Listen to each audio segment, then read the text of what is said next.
Montesquieu, su nombre fue Charles de Secundans. Fue un escritor, poetista, fue novelista, sociólogo, filósofo, abogado, juez y aparte político, que nació en 1689, el 18 de enero. Nació en Brede, a pocos kilómetros de Burdeos, en Francia. Fue importante porque fue uno de los más grandes exponentes de la Ilustración. Se destacó en géneros como epistolario y ensayo. Su padre fue Jacques de Secundans y su madre fue Marie de Pesnel. Ella falleció cuando él tenía 7 años de edad. Posterior a esto, él estudió en una escuela católica llamada Julie, donde lo enseñaron esgrimas, música, arte y fue educado por oradores. Luego de esto decidió irse a estudiar la carrera de Derecho a Italia y volvió a su ciudad de origen tras el fallecimiento de su padre en 1713. Quedó bajo la tutela de su tía, que lo dejó como heredero de la fortuna familiar. Tuvo el cargo de magistrado y de consejero regional, gracias a su tío que lo sustituyó. Que su tío en ese entonces era el barón de Montesquieu y le dejó este título a él. Que su tío en ese entonces era el barón de Montesquieu y le dejó este título a él. Contrajo matrimonio con Jane de Larget en 1715, que fue una protestante que le dejó dote. Tuvieron 3 hijos, que fue Jane en 1716, fue María de Catherine, que nació en 1717, y Denise, que nació en 1726. Tras de un tiempo, Montesquieu decidió vender sus cargos y viajar en las diferentes ciudades de Europa para conocer sus costumbres, sus tradiciones, etc. Ya en este tiempo él empezaba a tener problemas de la vista. Murió con la edad de 66 años el 10 de febrero de 1755. Murió totalmente ciego, pero muy feliz. Buenas tardes, mi nombre es Marlene Bisbal Morales y pertenezco al grupo HT3. Hoy les vengo a hablar acerca de Charles Montesquieu. Montesquieu desarrolló las ideas de John Locke acerca de la división del poder en su obra El espíritu de las leyes, donde manifestó su admiración por las instituciones políticas inglesas y afirmó la importancia de las leyes en el Estado. Se consideró uno de los precursores del liberalismo, creando así la teoría de la separación de poderes y siendo su máximo exponente. Más tarde creó una que sirvió de modelo y punto de partida de los gobernantes del siglo XVIII y XIX. Esta tesis, a pesar de no ser la única, fue la más tratada. Ahora adentrémonos a explicar la obra El espíritu de las leyes. El espíritu de las leyes fue una obra que se publicó en Ginebra en 1748. ¿Qué pasó? 14 años después, sufrió grandes críticas por parte de los janseístas y los jesuitas.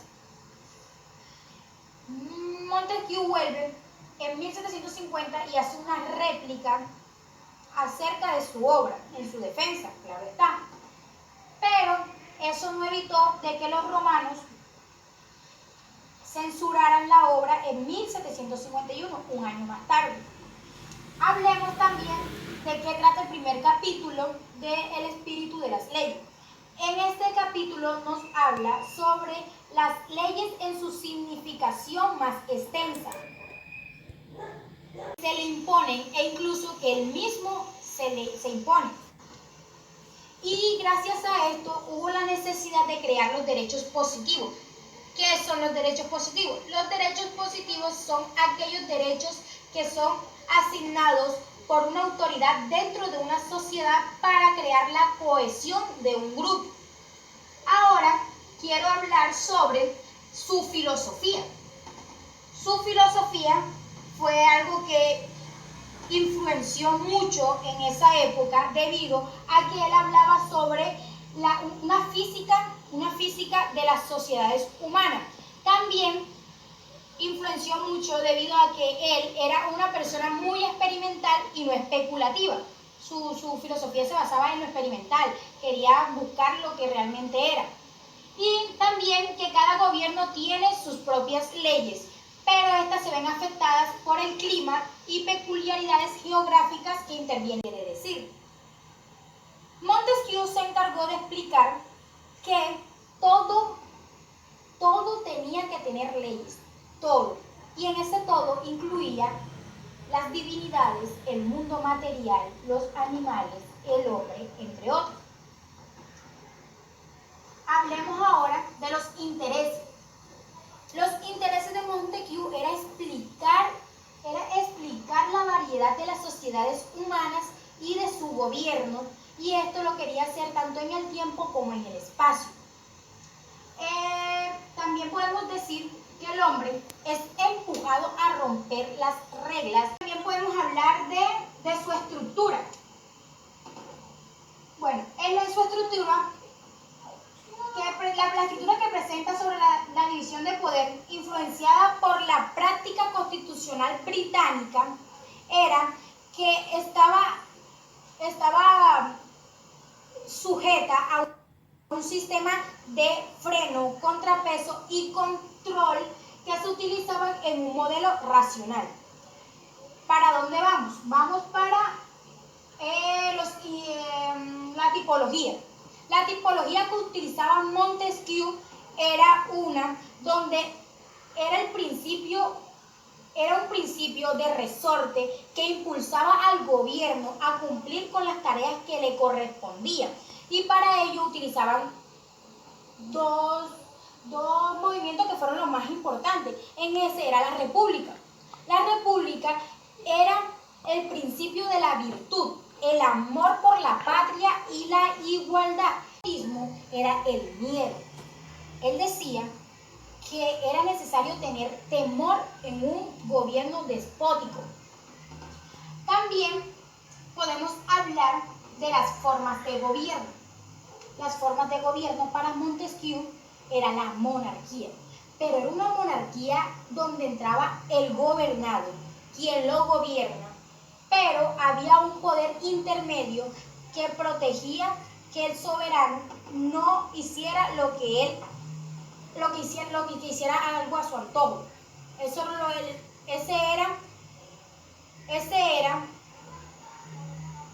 era la importancia del poder intermedio, hacer que la soberanía no hiciera lo que estuviera a su antojo, sino que fuera lo que estuviera establecido. También podemos hablar sobre la estructura de gobierno. Por último, vamos a hablar sobre la estructura de gobierno. La estructura de gobierno se basaba en horizontales y verticales.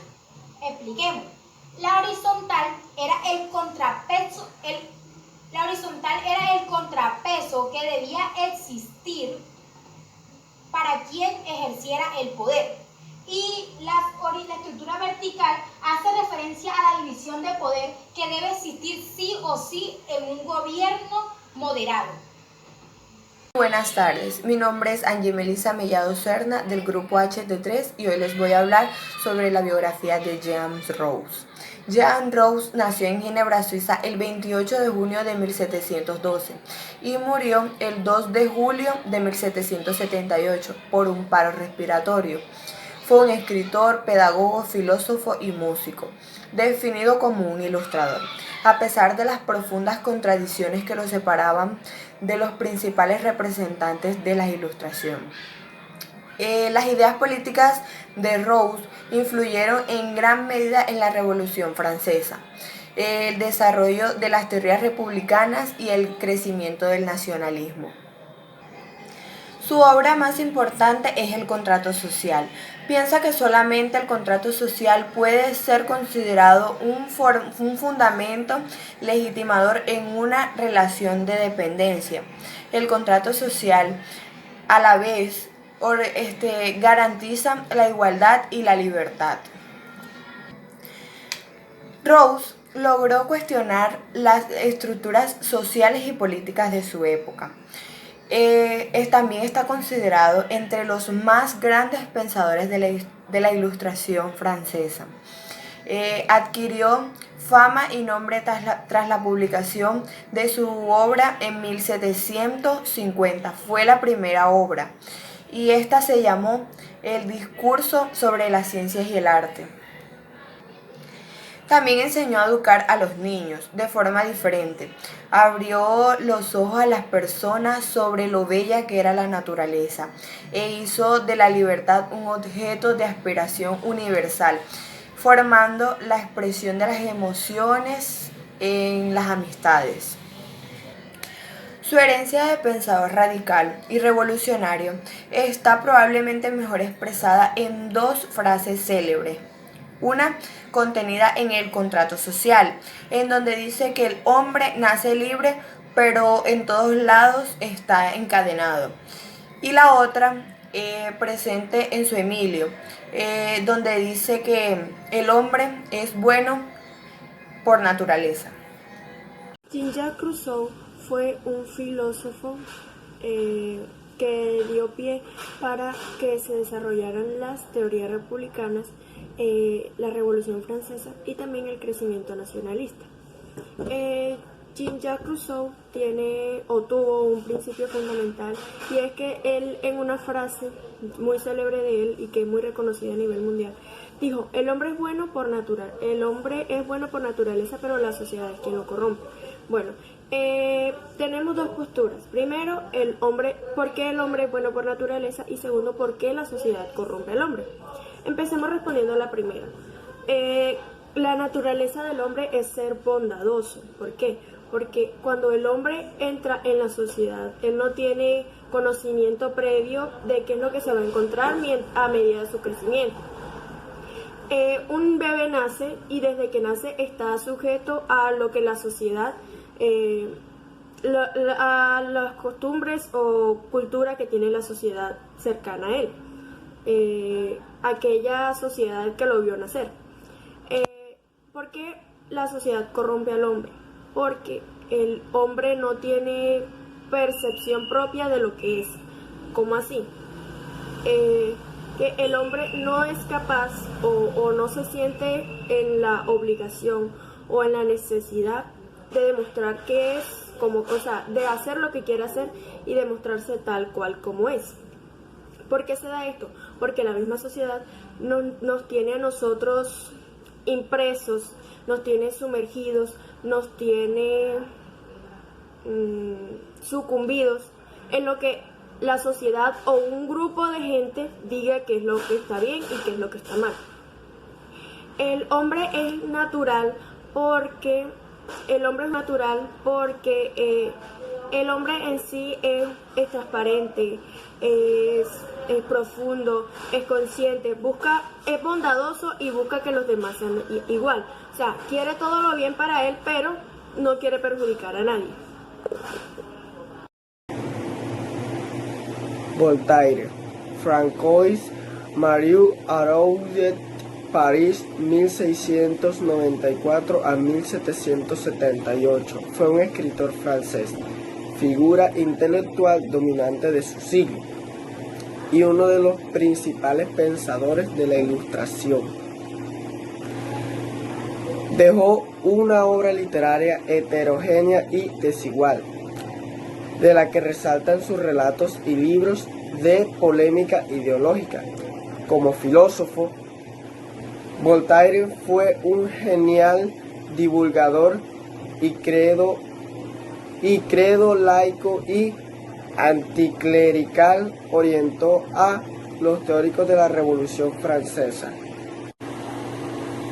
Voltaire estudió en los jesuitas del colegio Louis le Grand de París, 1704 a 1711.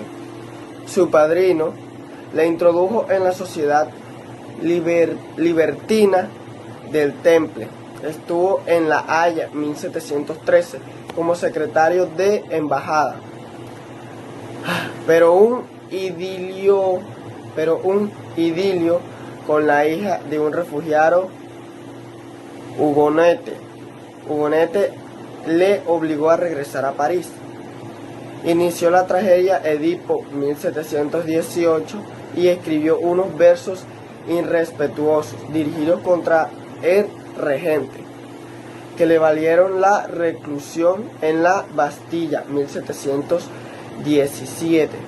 Una vez liberado fue desterrado, donde adoptó el seudónimo de Voltaire o del lugar del origen de su padre. Buenas tardes, yo soy Caroline Gisette Noriega Morris y hoy vamos a socializar el tema que me corresponde, que son las ideas y los aportes dentro de la ilustración del pensador Francisco María Araújo, el cual su seudónimo es Voltaire. Bueno, como sabemos, Voltaire fue un gran escritor y pensador dentro de la Revolución Francesa. Fue considerado también como el padre de la ilustración. Dentro de sus obras más importantes encontramos la Carta Filosófica o la Carta de los Ingleses, que es donde expone ciertas ideas de Locke y él manifiesta cierta admiración hacia el régimen liberal inglés y critica por absoluto la autoridad del rey de Francia. También encontramos el Cándido o el Tratado de Optimismo, que es donde básicamente, valga la redundancia, trata sobre el optimismo y él plantea una pregunta muy importante, que es ¿por qué existe el mal en el individuo y en el mundo? Religioso, Voltaire siempre se opuso a la iglesia como institución, es decir, a toda jerarquía, a toda curia, a todo privilegio que éstas pudieran obtener asociadas al poder político. También se opuso a todo dogmatismo, a todo fanatismo, a toda superstición e ignorancia que existiera dentro del cristianismo o de cualquier otra religión que en esa época existía. Siempre fue defensor de la libertad de culto, de la libre expresión, de la tolerancia. Él decía de que cada quien era libre de escoger y de asociarse a cualquier ideología siempre y cuando ésta no se opusiera a más nadie. Dentro del ámbito político, para Voltaire lo más importante era el mantenimiento de las libertades individuales. Por eso él creía en sistemas que fomentaban dichas libertades. También por eso Voltaire no era necesariamente adverso a las monarquías siempre y cuando éstas respetaran la libertad de cada individuo. Además, estaba en contra de las actividades arbitrarias por parte de los monarcas. Para evitar esto, él propuso que existiera un consejo de ministros, el cual lo conformaran personas que realmente estuvieran empapadas con ideas de la ilustración. Dentro del ámbito económico y social, Voltaire nunca estuvo en contra de las propiedades privadas. Al contrario, este siempre estaba a favor de ellas, ya que era un hombre bastante atraído por la riqueza y le gustaba vivir cómodamente en la aristocracia. No creía en la igualdad. Decía de que esto no era un derecho natural, sino que más bien lo consideraba como un concepto utópico. A Voltaire nunca se le vio realizar una acción beneficiaria a aquella población o a aquella comunidad que dentro de esa época tenía una vulnerabilidad bastante alta o era una población desfavorecida. Por eso siempre se le distinguió que era una persona que carecía de sensibilidad social. A Voltaire se le consideraba como un revolucionario conservador. Este no creía en una razón omnipotente ni compartía el optimismo de sus contemporáneos. Siempre defendía la tolerancia, la igualdad y la libertad, que fueron los ideales de la revolución. Que Voltaire no sentía aprecio por la nobleza, siempre se encontraba a gusto en el seno de la alta burguesía. En este sentido siempre defendió reformas económicas conducentes a mejorar la economía y el Estado en una línea que luego el liberalismo podría adoptar, como serían la unidad legislativa, los procesos judiciales más justos y eficaces, el fin de las aduanas interiores y una nueva fiscalidad. En conclusión, las ideas de Voltaire fueron muy críticas con aspectos fundamentales del antiguo régimen, especialmente con la Iglesia. Bueno, compañeros, muchísimas gracias. Estas fueron las ideas y los aportes que tuvieron mayor relevancia dentro de la ilustración de este pensador.